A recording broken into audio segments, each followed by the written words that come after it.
दोस्तों, आज हम बात करेंगे भगवान और राजा और अंधी भिखारिन की कहानी। तो आइए शुरू करते हैं। भिखारिन प्रतिदिन मंदिर के दरवाजे के पास जाकर खड़ी हो जाती थी।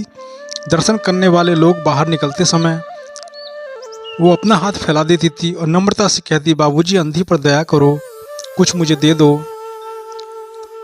तो मंदिर में आने जाने वाले भक्त श्रद्धालु उसको कुछ ना कुछ 2-4 पैसे उसके हाथ पे रख देते थे और उसके बदले अंधी उनको दुआएं देती थी। स्त्रियां भी मंदिर में आती थी, वो भी अपना थोड़ा बहुत उसको दान दे देती थी। इसके पश्चात मन ही मन भगवान को प्रणाम करती और अपनी लाठी के सहारे झोंपड़ी का पथ ग्रहण करती। उसकी झोंपड़ी नगर के बाहर थी। रास्ते में भी वह पैदल ही जाया करती थी, किंतु राहगीरों में अधिक संख्या के कारण उसे थोड़े बहुत पैसे और कुछ गालियाँ, कुछ निराशा मिलती रहती थी। झोंपड़ी तक पहुँचते पहुँचते उसे 2-4 पैसे मिल ही जाते थे। झोंपड़ी के समूह पहुँचने के बाद एक दिन एक 10 वर्ष का बच्चा उछलता कूदता आता है और उसके हाथों से लिपट जाता है। अंधी टटोल कर उसके मस्तिष्क को चूमती है। कौन बच्चा है, किसका बच्चा, यहाँ कहाँ से आया?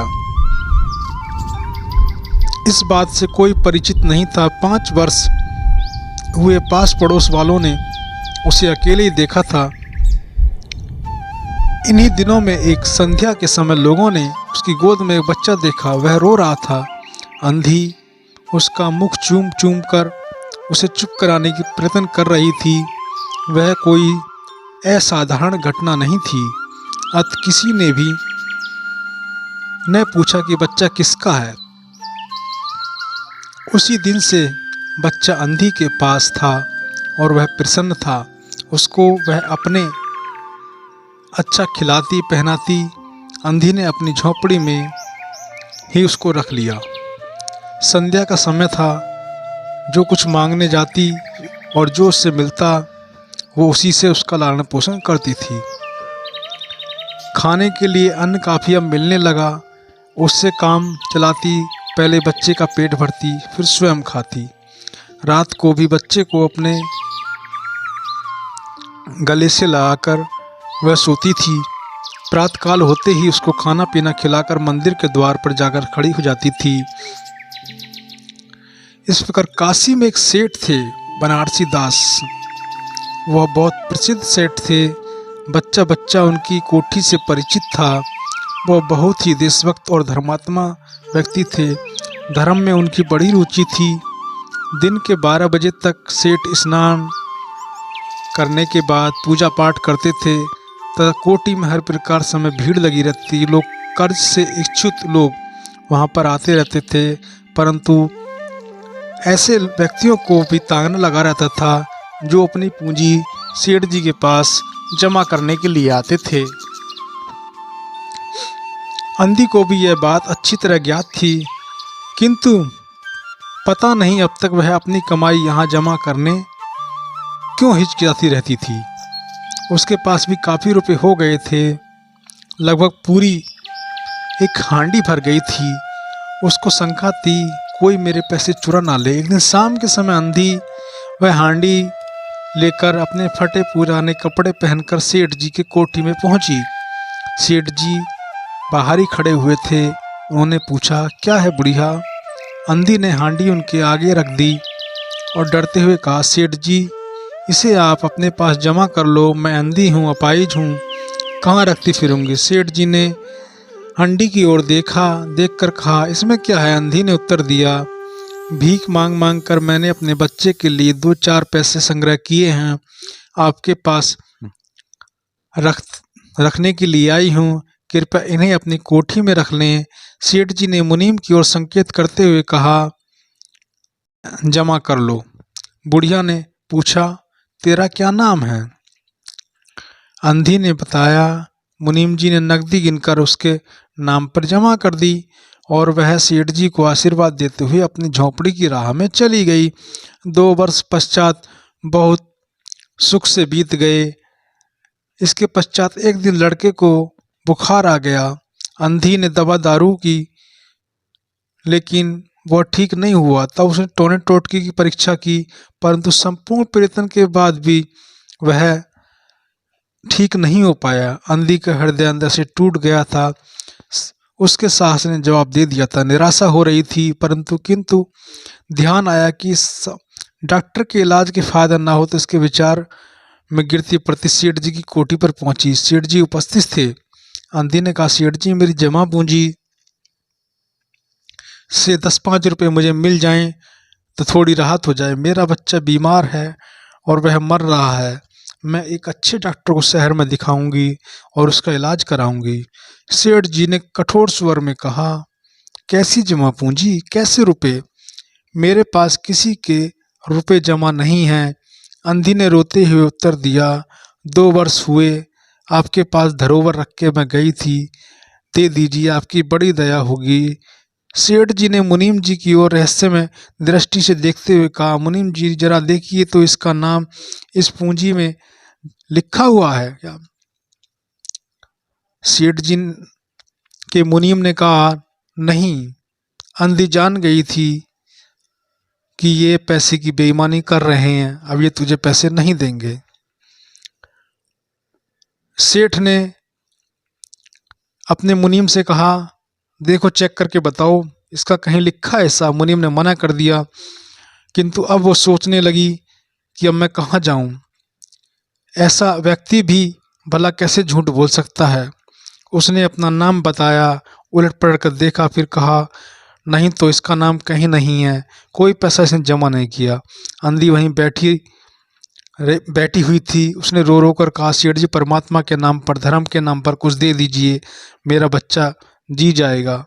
मैं जीवन भर आपके गुणगान करूंगी, परंतु पत्थर में जोक न लगी। सेठ जी क्रुद्ध होकर उत्तर जवाब दे, जाती है नौकर से बुलाऊं। अंधी लाठी टेक कर खड़ी हो गई, सेठ जी की ओर मुंह करके बोली, अच्छा भगवान तुम्हें दे दे, और अपनी झोंपड़ी की ओर चल दी। यह आशीष न थी बल्कि एक दुखियारी का श्राप था। बच्चे की दिशा बिगड़ती गई, दवा दारू हुई, लेकिन फिर भी फायदा नहीं हुआ। एक दिन उसकी अव्यवस्था चिंताजनक हो गई, प्राणों के लाले पड़ गए। उसके जीवन से अंधी को भी निराश हो गई। सेठ जी पर रह रहकर क्रोध उसे आता था। इतना धनी व्यक्ति 2-4 रुपए दे देता तो क्या चला जाता, मैं इसे अच्छे डॉक्टर को शहर में दिखा देती। और फिर कुछ दान भी नहीं मिल रहा था, अपने रुपए मांगने गई। सेठ जी घृणा सी हो गई। बैठे बैठे उसे कुछ ध्यान आया। उसने अपने बच्चे को गोद में उठाया, ठोकरे खाती हुई गिरती सेठ जी के पास पहुंची। फिर सेठ जी द्वारा धरना देकर बैठ गई। बच्चे का शरीर ज्वर से भड़क रहा था और अंधी का कलेजा भी। एक नौकर किसी काम के बहाने बाहर आया। अंधी को बैठा देखकर उसने सेठ जी को सूचना दी। सेठ जी ने आज्ञा दी कि उसे भगा दो। नौकर ने अंधी को चले जाने को कहा, परंतु वह इस स्थान से हिली भी नहीं।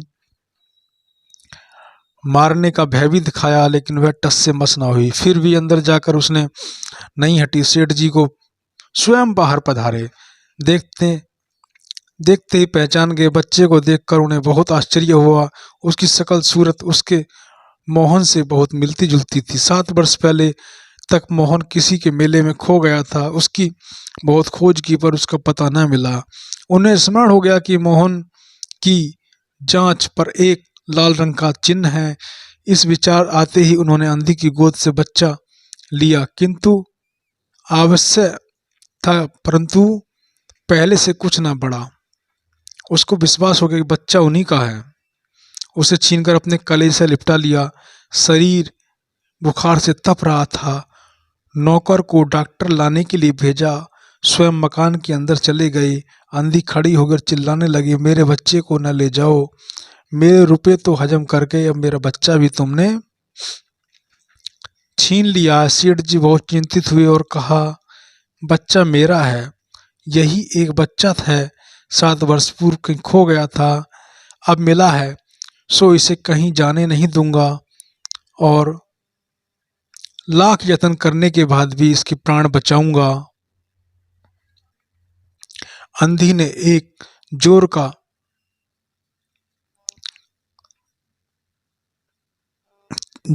अंधी ने जोर से चिल्लाया, कहा, तुम्हारा बच्चा है इसलिए लाख यत्न करके भी उसे बचाओगे।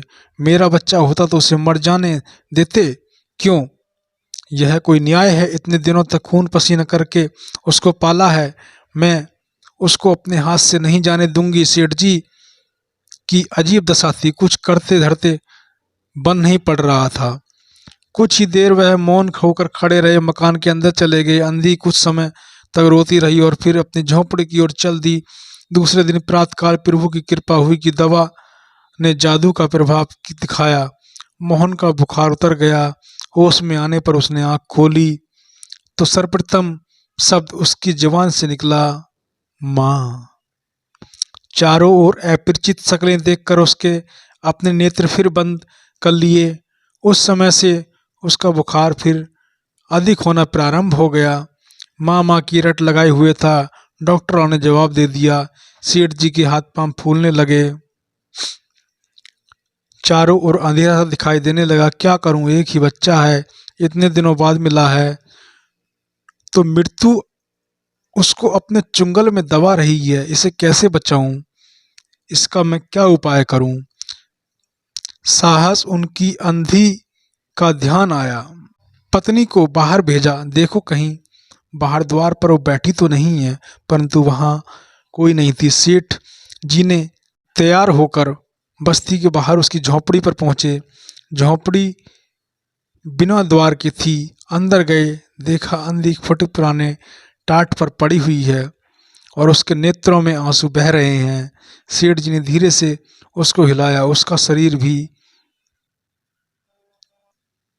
बुखार में तप रहा था। सेठ जी ने कहा, बुढ़िया तेरा बच्चा मर रहा है, डॉक्टर निराश हो गए हैं, रह रह कर तुझे पुकार रहा है, अब तू चल उसके प्राण बचा ले, चल और मेरे नहीं नहीं अपने बच्चे की जान तो बचा ले। अंधी ने उत्तर दिया, पता है तो मरने दो, मैं भी मर रही हूँ, हम दोनों स्वर्ग लोक में फिर माँ बेटे की तरह मिलेंगे।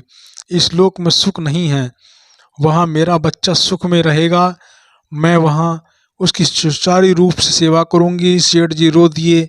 आज तक उन्होंने किसी के सामने सिर न झुकाया था, किंतु आज इस समय अंधी के पांव में गिर पड़े और रो रो कर कहा, ममता की लाज रख लो, आखिर तुम भी उसकी माँ हो, चलो तुम्हारे जाने से वह बच जाएगा। ममता शब्द ने अंधी को बिलक कर दिया। उन्होंने तुरंत कहा, अच्छा चलो। सेठ जी सहारा देकर उसे बाहर लाए और फिर अपनी गाड़ी में बैठाकर अपने घर की तरफ दौड़ने लगे। उस समय सेठ जी और अंधे भिखारी दोनों एक ही दिशा में चल रहे थे। दोनों की इच्छा थी कि शीघ्र से शीघ्र अपने बच्चों के पास पहुंच जाएं। सेठ जी की कोठी आ गई थी। सेठ जी ने सहारा देकर अंधी को उतारा और अंदर ले गए। भीतर जाकर अंधी ने मोहन के माथे पर हाथ फेरा। मोहन पहचान गया था कि उसकी माँ का हाथ है। उसने तुरंत नेत्र खोल दिए और अपने समीप खड़े हुए देखकर कहा, माँ तुम आ गई? अंधी ने स्नेह स्वर में उत्तर दिया, हाँ बेटा, मैं तुम्हें छोड़कर कहाँ जा सकती हूँ। अंधी भिखारी मोहन के सिराने बैठ गई और उसने मोहन का सिर अपनी गोद में रख लिया। उसको बहुत सुख का अनुभव हो रहा था और वह उसकी गोद में तुरंत सो गया। दूसरे दिन मोहन की दशा अच्छी होने लगी और 10-15 दिन में वह बिल्कुल स्वस्थ हो गया। जो काम हकीमों, वैद्यों में और डॉक्टरों में नहीं हुआ, वह अंधी के स्नेह ने कर दिया। सेवा से वह पूर्ण रूप से ठीक हो गया था। मोहन ने पूरी तरह स्वस्थ होने पर अंधी से विदा मांगी। सेठ जी ने बहुत कुछ कहा सुना कि उनके पास ही रह जाओ, परंतु वह सहमत ना हुई। विवश होकर विदा करना पड़ा। जब वह चलने लगे तो सेठ जी ने रुपयों की थैली उसके हाथ में दे दी। अंधी ने कहा, सेठ जी ने कहा, इसमें तुम्हारी धरोहर है, तुम्हारे रुपए हैं, मेरा वह अपराध। अंधी ने बात काट कर कहा, यह रुपए तो मैंने तुम्हारे मोहन के लिए संग्रह किए थे, उसी को देना। अंधी ने थैली वहीं छोड़ दी और लाठी टेकती हुई चल दी। बाहर निकलकर फिर उसने उस घर की ओर नेत्र न उठाए। उसके नेत्रों में आंसू बह रहे थे, किंतु वह एक भिखारिन होते हुए सेठ के से महान थी। इस समय सेठ याचक था और वह दाता थी, क्योंकि उसने अपना बेटा पाला हुआ सेठ को दे दिया।